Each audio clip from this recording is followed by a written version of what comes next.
Hello दोस्तों, आप सभी का मेरे यूट्यूब चैनल पर स्वागत है। मैंने कॉन्स्टिट्यूशन का सीरीज़ स्टार्ट किया है और आपने अगर हिस्टोरिकल बैकग्राउंड नहीं देखे, कॉन्स्टिट्यूशन कैसे ओरिजिन हुआ और कॉन्स्टिट्यूशन असेंबली का ड्राफ्टिंग वगैरह अगर आपने नहीं देखी है कॉन्स्टिट्यूशन की, तो आप मेरे प्रीवियस वीडियो देख सकते हैं। और मैंने फंडामेंटल राइट्स आज हम करने वाले हैं। फंडामेंटल राइट्स क्या होते हैं, इसके फीचर्स, ऑब्जेक्टिव और किसको फंडामेंटल राइट जो है मिलता है, इसके बारे में हम पढ़ेंगे। और आज आर्टिकल फंडामेंटल राइट्स का जो है आर्टिकल नंबर 12 पढ़ेंगे, यानी कि आर्टिकल 12 हम पढ़ेंगे आज। अगर आपने वीडियो 11 नहीं देखी तो आप वीडियो 11 ज़रूर देखें, उसके अंदर मैंने बताया हुआ है सिटीजनशिप। ओके, फंडामेंटल राइट्स क्या होते हैं? फंडामेंटल राइट्स पहला नंबर तो हम देख सकते हैं कि फंडामेंटल राइट जो है कॉन्स्टिट्यूशन के पार्ट 3 में डिफाइन है। कहाँ पर है? कॉन्स्टिट्यूशन के पार्ट 3 में। 25 पार्ट्स है कॉन्स्टिट्यूशन में, उसमें से तीसरे पार्ट में फंडामेंटल राइट जो है डिफाइन है।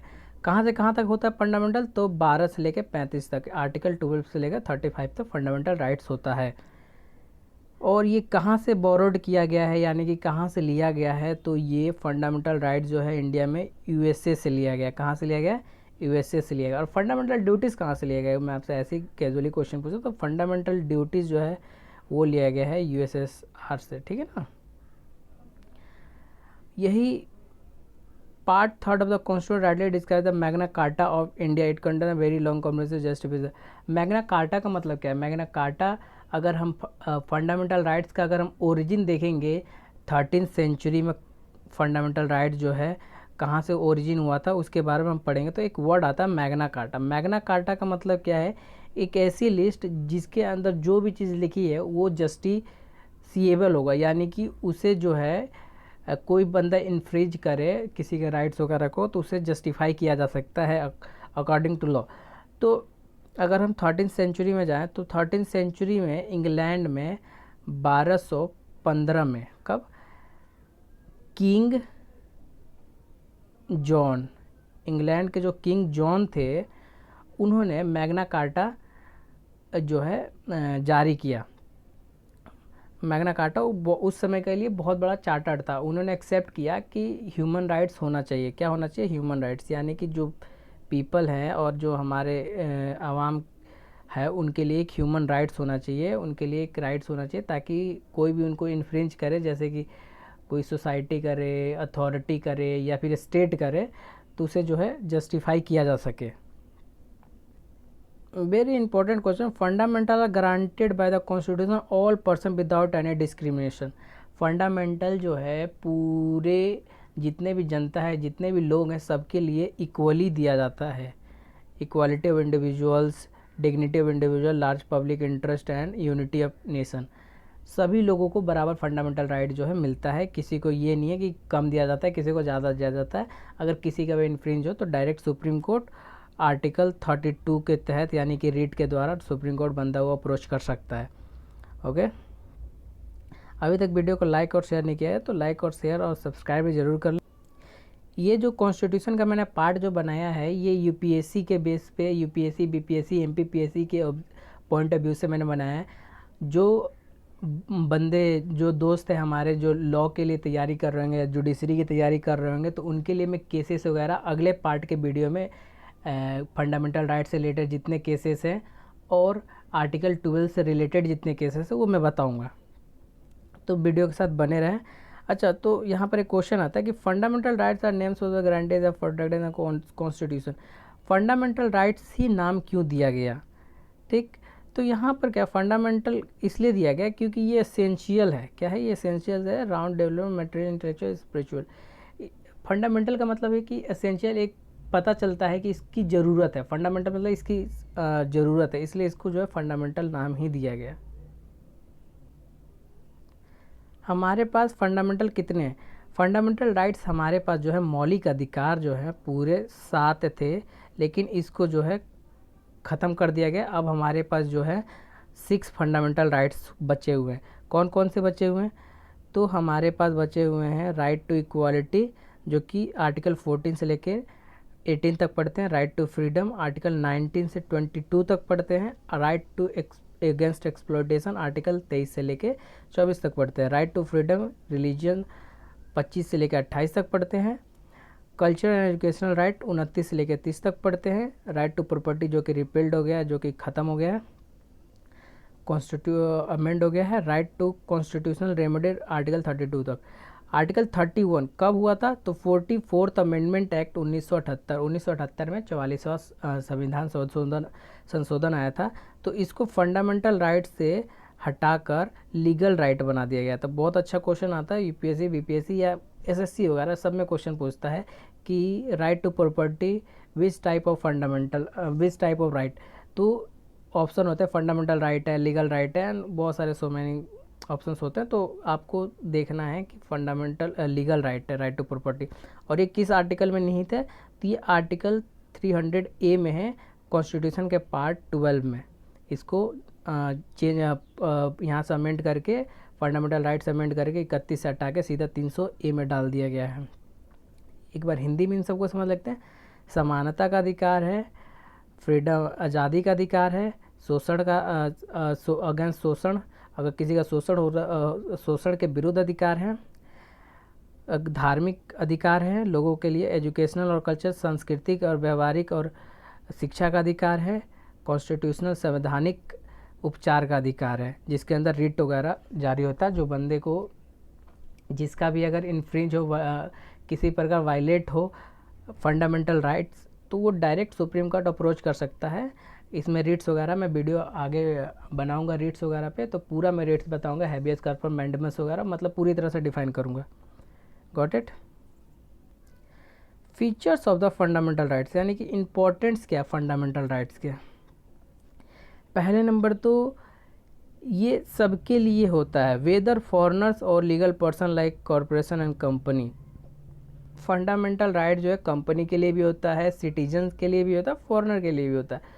मैं आपको बता दूं, फॉरेनर के लिए सारे राइट्स नहीं होता। फॉरेनर के लिए 21 हो गया, ओके, 20 हो गया। तो ये जो है, जैसे right to life and liberty है, ये सब फॉरेनर को दिए जाते हैं। लेकिन आर्टिकल 14 हो गया, 15 हो गया, ठीक, आर्टिकल 29 हो गया, 30 हो गया, ये बहुत सारे आर्टिकल जो फॉरेनर को असाइन नहीं किए जाते, फॉरेनर को नहीं मिलता। अगर इंडिया में कोई फॉरेनर आता है, कोई एलियन आता है, उनको नहीं दिया जाता। They are absolute but not qualified. Fundamental right not absolute होते हैं। अगर किसी को हम एब्सोल्यूट फंडामेंटल राइट दे दें, यानी कि पूर्णता राइट दे दें कि ये तुम्हारा राइट है जीने का अधिकार, तो भैया उसे तो अगर हम हैंग करेंगे, अगर हम फांसी देंगे, तो वो पूरी तरह से उसका फंडामेंटल राइट इन्फ्रिज हो जाएगा। इसलिए फंडामेंटल राइट एब्सोल्यूट नहीं होता, बट क्वालिफाइड होता है अकॉर्डिंग टू लॉ। ठीक है ना?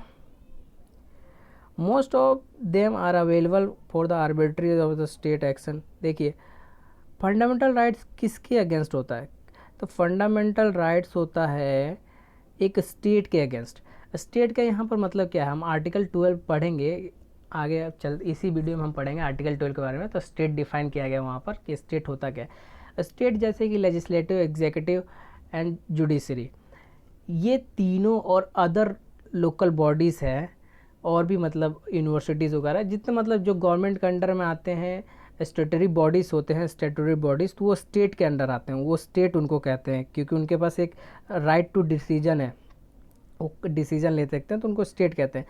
तो फंडामेंटल राइट्स इसलिए दिए जाते हैं कि अगर स्टेट ऐसी कोई कानून बनाता है, ऐसा कोई रूल बनाता है जो सामने वाले का फंडामेंटल राइट जो है क्या हो, इन्फ्रिंज हो, ठीक है ना, इन्फ्रिंज हो, तो आप सीधे जाके फंडामेंटल राइट जो है सुप्रीम कोर्ट में आप जो क्लेम कर सकते हैं कि मेरा फंडामेंटल राइट जो है जो हुआ था,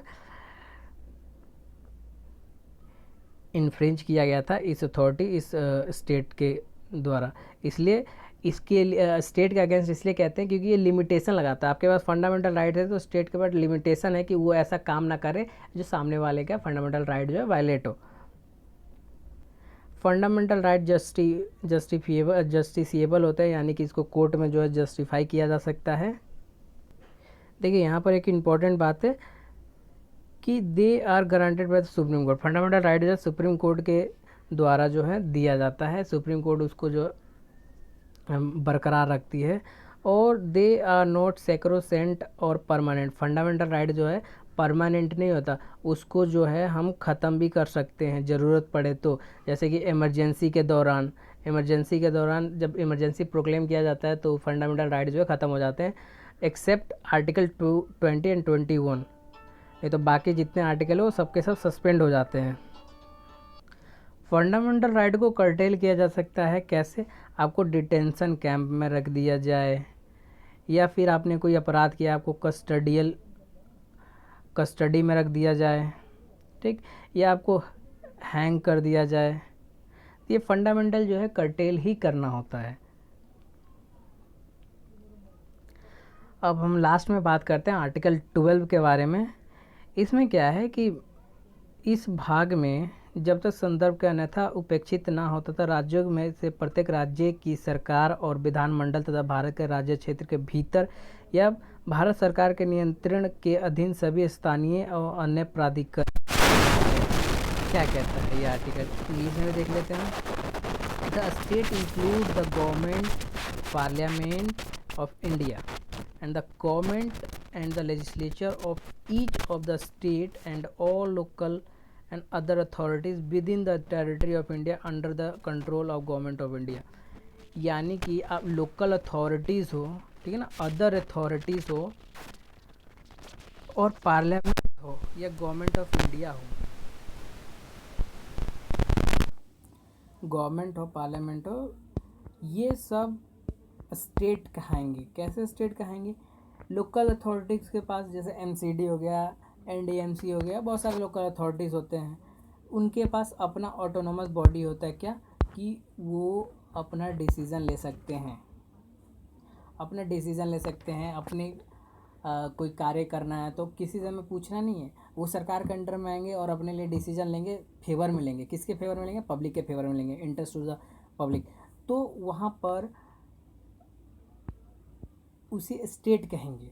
या कोई यूनिवर्सिटी हो गया, वो गारंटेड यूनिवर्सिटी है और वो स्टेट उसे हेल्ड कर रहा है, यानी कि किसी राज्य में आ रहा है और राज्य सरकार उसको चला रही है, उसमें इंटरवेंशन है, कुछ फंडेड है, जो गवर्नमेंट उसको फंडेड कर रही है, गवर्नमेंट उसमें पोस्ट जो टीचरों का पोस्ट है उसके भर्ती कर रही है, रिमूव कर रही है, ठीक, कमेटी बैठा रही है, तो उसमें गवर्नमेंट का इंटरवेंशन है, तो उसको स्टेट कहेंगे। ठीक, स्टेट का मतलब यहाँ पर देखिए स्टेट क्या क्या इंक्लूड करते हैं, एसेंशियल्स क्या है या इंपॉर्टेंट्स क्या है या क्या क्या इंक्लूड करते हैं। देखिए, गवर्नमेंट और पार्लियामेंट ऑफ इंडिया। पार्लियामेंट यानी कि संसद में लोकसभा राज्यसभा आ गए। गवर्नमेंट क्या है? गवर्नमेंट में सभी तरह के निकाय आ गए। और यहाँ पर government legislature and each state, हर एक स्टेट का अपना लेजिस्लेचर होता है, वो भी स्टेट ही कहलाएगा। क्यों? क्योंकि उनके पास पावर है डिसीजन मेकिंग का। और local authorities and territory, Indian territory के अंदर और लोकल अथॉरिटी, जितने भी लोकल स्टेट अथॉरिटी आपके आसपास जैसे काम करे, कूड़ा कचरा जो है साफ़ करने का, जैसे कि एमसीडी हो गया, म्यूनसिपल डिपार्टमेंट जो हो गया, ठीक है ना। अदर अथॉरिटीज़ के बारे में हम बात करें तो वो अथॉरिटीज़ जो पावर और कमांड पे काम करे किसी के, लेकिन वो इंडिया के अंदर आए, तो वो स्टेट हो गया। तो ये था पूरा स्टेट यानी कि आर्टिकल 12 का डेफिनेशन। ये सिर्फ डेफिनेशन एसएससी के रिटन एग्ज़ाम के लिए है, UPSC, BPSC, MPPSC and other state PCS exam के लिए है।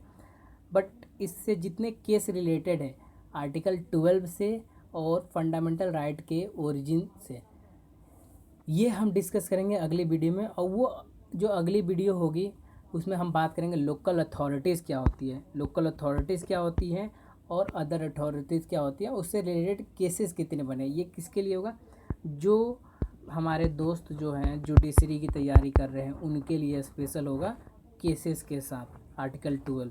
ये आर्टिकल 12 मैंने खाली डेफिनेशन वाला बताया था ताकि ये जो स्टेट पीसीएस और यूपीएससी की तैयारी कर रहे हैं उनके लिए। अब मैं केसेस के साथ बताऊंगा जिसमें बहुत सारे केसेस है, जैसे कि Maneka Gandhi versus Union of India case है, अजय हासिया वर्सेस खालिद और मुजीम केस है, ठीक है ना, university of Madras versus Shantibai case है, बहुत सारे केसेस हैं। तो हम अगली वीडियो में केसेस को डिस्कस करने वाले हैं। अगर आपने हमारे चैनल को सब्सक्राइब नहीं किया है तो लाइक, शेयर और सब्सक्राइब ज़रूर कर लें। आने वाला भविष्य में मैंने पूरा सीरीज़ चलाया हुआ है, जब तक ख़त्म ना हो जाए कॉन्स्टिट्यूशन तब तक मैं कंटिन्यू रखूँगा। फिर इसके बाद मैं IPC स्टार्ट करूँगा और लॉ ऑफ टॉर्ट्स स्टार्ट करूँगा, CRPC, सब धीरे धीरे स्टार्ट करते रहूँगा। ओके, धन्यवाद। आपका दिन शुभ हो।